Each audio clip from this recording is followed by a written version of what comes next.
jogador atuar pelo Cruzeiro. Outra novela que ainda rende, essa até mais tempo, é em relação ao caso Fred. A Justiça, ela concedeu vitória em segunda instância na Justiça Comum ao Atlético, e o Atlético cobra 20 milhões e 700 mil reais.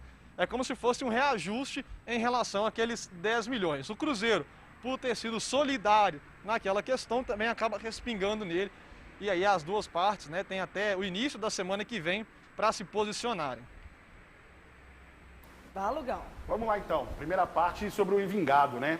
De fato, não tinha nenhum contrato assinado, né? Mas o Cruzeiro acha, né? E isso a diretoria do Cruzeiro pensa que de repente essa tratativa que tinha já, inclusive como assinatura do jogador, já serve de repente para uma garantia de que o negócio iria começar a caminhar, né? E aí de repente entra, né, outra figura que estava fora, né? Que é o agente do jogador.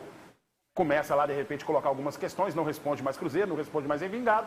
E, evidentemente, que o presidente do Envingado, ele, de repente, vai se colocar numa posição mais neutra na situação, né? O jogador ainda continua pertencendo a ele. Ele não vai criar nenhum clima ruim com o jogador, com o agente do jogador, porque o jogador está lá, né? Agora, o Cruzeiro deve realmente procurar as partes aí, de repente, os seus direitos, né? E aí seria na FIFA, né? E aí o jogador vai ter que desembolsar uma graninha, querendo ou não, porque vai ter que responder a essa coisa lá na Suíça, né?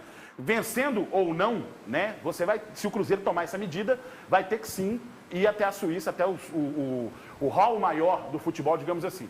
A questão do Fred, por exemplo, quando o Vitor fala que respinga no Cruzeiro, é porque, por exemplo, o Atlético, e o Rafael já falou sobre isso no programa, toma a decisão de cobrar do Fred.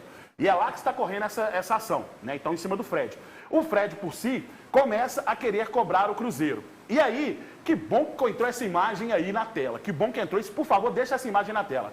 Essas duas figuras que estão aí, ó, Wagner Pires de Sá e Itair Machado, o Cruzeiro detém e tem posse de um documento assinado por eles que dava a garantia do Fred de que eles seriam avalistas da situação, né, caso isso realmente fosse para frente. Então, o que acontece?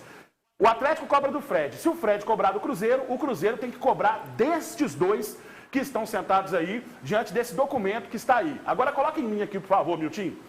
Agora, o que me preocupa bastante toda essa situação é o seguinte: o Cruzeiro, ele poderia, e vou já falar por que essas duas coisas se conectam, tá, Bebel? O Cruzeiro já poderia ter sentado com o seu conselho deliberativo, mesa diretor e conselho deliberativo, para expulsar os conselheiros que fizeram parte de todos aqueles mandos e desmandos que aconteceram lá dentro, né? Mas não fez isso ainda. Por quê? Simplesmente porque não quer.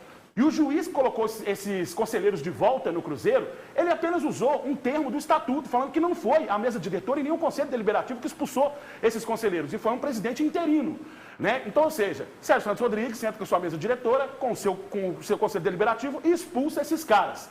E aí o que me deixa preocupado? Se não sentou para poder expulsar esses caras, será que realmente vai para frente com essa cobrança em cima desses outros dois que foram citados aí?